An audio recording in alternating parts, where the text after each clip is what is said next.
Welcome. This video was created for the amazing educators in the school districts of Chisago Lakes, Rush City, Hinckley-Finlayson, North Branch, East Central, Pine City, and the St. Croix River Ed District. As you can probably tell, I'm going to share 10 facts about social emotional learning. Let's get started. Number 1, SEL is good for teachers. The research tells us that it's easier to be a teacher in a school that's doing SEL well. The days are less frustrating because students are in a better headspace and it's easier to capture and hold their attention.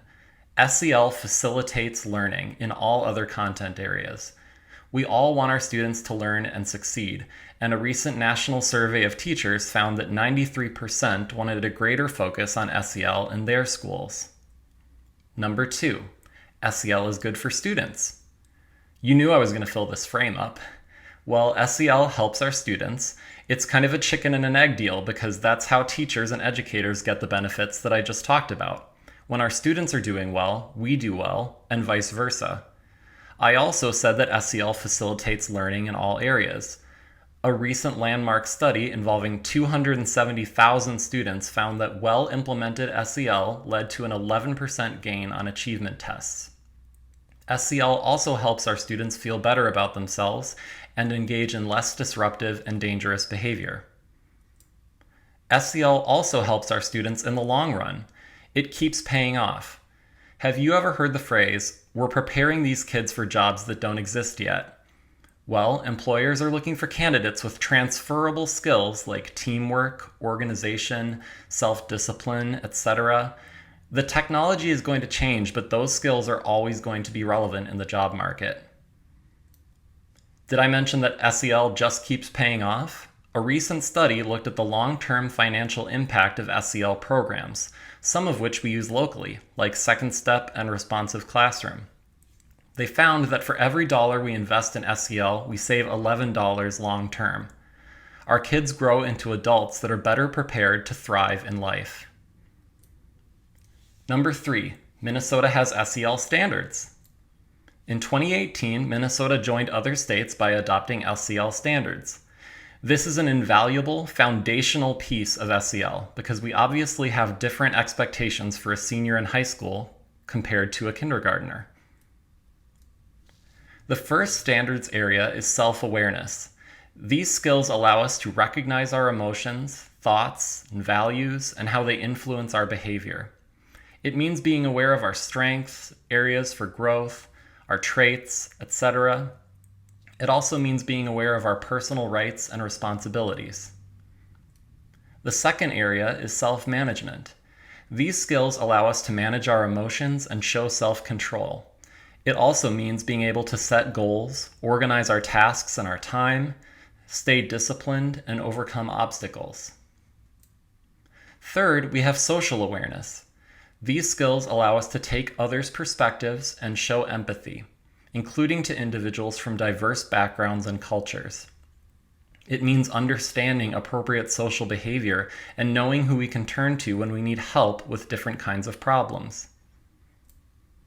The fourth standards area is relationship skills.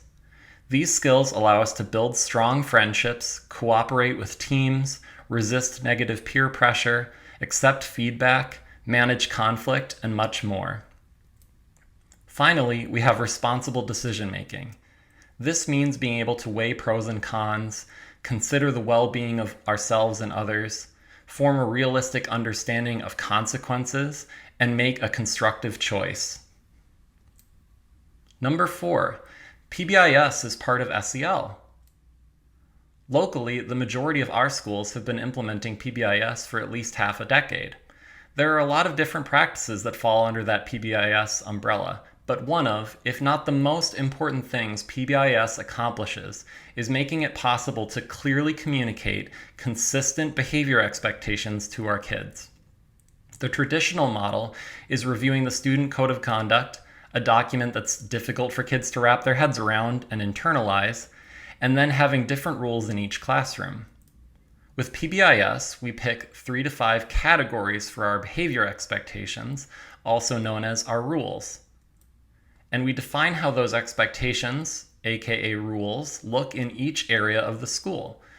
We use language that it's easy for kids to understand and it's easy for us to use as adults. It becomes our common language. I'm going to teach these expectations, and that might involve a lesson plan, a slides presentation, a game, videos, or a combination of those. I'm also going to prompt using our shared expectations and our common language. For example, when transitioning from whole group instruction to partner work, I might say, now remember to be respectful by using table talk voices. The communication about behavior expectations, aka rules, is clear, and I know I'm being consistent with my peers across the school. Everyone's job becomes easier because we're all sending the same message about where the bar is. PBIS makes it easier for kids to understand and remember where the bar is for their behavior. What's missing from that, on its own, is that we aren't helping kids develop all the skills they need to meet the bar. Behavior rules in schools tend to focus, and rightly so, on safety and compliance. You might boil it down to show up, go with the flow, don't endanger, and don't disrupt. We know that in order to accomplish that, our kids need to be able to manage their emotions, control impulses, organize their tasks and their time, cooperate with each other, resolve conflicts, and many other skills that we cultivate through SEL. PBIS, on its own, tells kids where the bar is, but SEL helps kids meet the bar. Educators often intuitively grasp this, and that's why it's fairly common to see people going beyond PBIS without even realizing it. For example, it's fairly common to see a school generate DIY lessons about growth mindset because they've self-scouted and recognized we need to be doing more than just clearly and consistently communicating the rules. Number 5, we can teach SEL skills. Yes, instruction is certainly part of SEL. There's a side of that we call explicit SEL instruction. These are standalone lessons that hit the SEL standards. You can walk into a classroom and recognize that the teacher is targeting those SEL standards. We don't have to create this curriculum on our own. We can and should be using evidence-based, rigorous SEL curriculums with an appropriate scope and sequence. The other side is integrated instruction. Many teachers do this informally already. If I'm teaching about a piece of literature, I can tie in emotional vocabulary words. If I'm teaching about George Washington, I can insert a discussion question that prompts students to reflect on the concept of perseverance. We can up our game in this area and improve horizontal alignment by working with our SEL standards and being more planful about tying these into our lessons. This often literally looks like adding an SEL learning target to an academic lesson plan so that it's not all on my shoulders to spontaneously make these connections. Minnesota's SEL standards are unique in that they already include connections to related academic standards and suggested activities for making these connections in the classroom. Number 6, pretty much everything we do can support SEL. I like to say that our playing field for SEL is much bigger than just SEL instruction. Creating a safe, supportive school climate is part of SEL because it creates opportunities for kids to use their SEL skills successfully.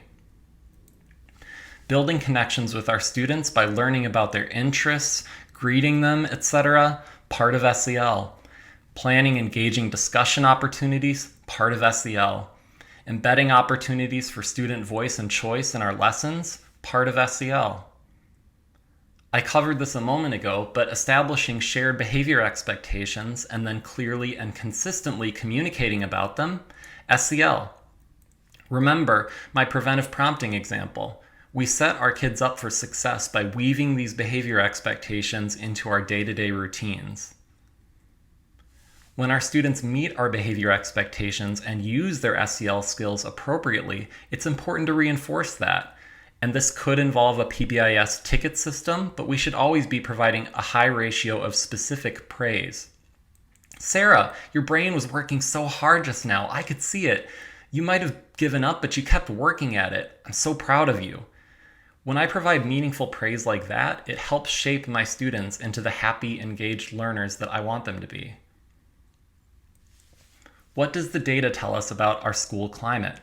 For example, if we complete a survey and learn that a majority of our students don't have a strong relationship with at least one adult at school, we know where we need to improve. We should also be looking at trends in our discipline data and using that information to problem solve. For example, if we see a spike in referrals from the cafeteria, we can reteach our behavior expectations for that setting. Cultural responsiveness is part of SEL. I can work together with my students to build an inclusive, equitable learning environment that helps everyone feel welcome. Mental health support is crucial. We connect students with mental health providers, work to reduce mental health stigma in our school, complete risk assessments for suicide or self-injury, and reintegrate students who have been hospitalized, and more. Number 7, our discipline system can support SEL. The purpose of a discipline system is to help kids learn from mistakes and make those mistakes less likely to happen again. This means collaborating as a staff to make sure that our thresholds and our responses to different kinds of unexpected behavior are consistent. We also work with students to reflect on and learn from their mistakes. How did this affect others? What could they have done instead? We work with students to solve problems, right wrongs, and repair their relationships. When a student makes a threat of violence, our response is thorough and pragmatic. We gather the information we need and take the steps we need to take in order to ensure the safety of our school community. Number 8, SEL is Behavior MTSS. To maximize our benefits, we need to build strong SEL instruction and supports into our core. Everything I've talked about has been about that core. Even a strong core, though, won't meet the needs of all of our students on its own, and SEL needs to be part of a multi-tiered system of supports. We assess and screen all of our students. That helps us know how we're doing at the core level, but it also helps us to spotlight students who need more support. We have a menu of plug-and-play interventions that provide extra scoops of SEL instruction and/or supports. Think check-in, check-out programs, a study skills group, check and connect. We match students with the right one and give them what they need. Most of our students make progress with those standard interventions, but some of our students need a more individualized approach. This doesn't necessarily mean that we're working with that student one-on-one, but it does mean we're naming them specifically and planning what instruction and supports they need as an individual student. We don't go with our gut to make these choices. We rely on data to monitor each student's progress. We also don't make these decisions alone. Teams of educators analyze data and make decisions about the instruction and supports we're providing in the core, in special education, and everything in between. Number 9, adults need SEL skills too. As educators, we have to cope with stress. We have to organize our workload. We have to collaborate with teammates. We're not robots, and our school's SEL journey should support adults just as much as it supports students. To accomplish this, we create opportunities to practice self-care and reflect on our own SEL skills and well-being. We also model SEL skills when we interact with the community, students, and our colleagues. Creating team norms and planning engaging meetings are just a few examples of how we can prioritize adult SEL. Number 10, SEL doesn't end at the school doors. Remember, the playing field for social-emotional learning is huge. Every moment of every day, we have opportunities to use our SEL skills, and the same is true for our students and their families. We need to cultivate student voice in our classrooms and in our school as a whole by offering students opportunities to shape our SEL efforts. Families have a massive influence on kids' social-emotional learning, and we need to partner with families and work together. Emails, newsletters, phone calls, social media, and much more. There are many ways we can engage families in our SEL mission. Finally, we partner with our community. After-school programs, mental health providers, county agencies, and much more. Our SEL is stronger when we're tapping into the resources in our community. So let's talk some takeaways. Now, English teachers, this is passive voice on purpose because even though we're teaching these skills to students, don't forget we're also lifelong learners who can grow in these areas ourselves. With SEL, we all learn skills in the areas of self-awareness, self-management, social awareness, relationship skills, and responsible decision-making. How do we do that? You might think of standalone SEL curriculum and instruction first, but again, our playing field is much bigger than that. In addition to SEL instruction, our classroom and school climates support SEL. Relationship building, engaging instruction in every content area, an effective discipline system, and many more practices all fall under the umbrella of SEL. SEL needs to be strong at the core, but it's also part of our multi-tiered system of supports. SEL is meant to support us, the adults, too, and we're not alone in our SEL journey. Partnering with students, families, and the community is key. Now, we share a cross-district SEL website, and this is a hub of information and resources built to support amazing SEL in all of our districts and all of our schools. The front page of the website is designed to be like a brochure about SEL, and if you'd like to learn more about the SEL standards, click here. If you'd like to learn more about SEL practices, click here. Thank you for spending this time with me.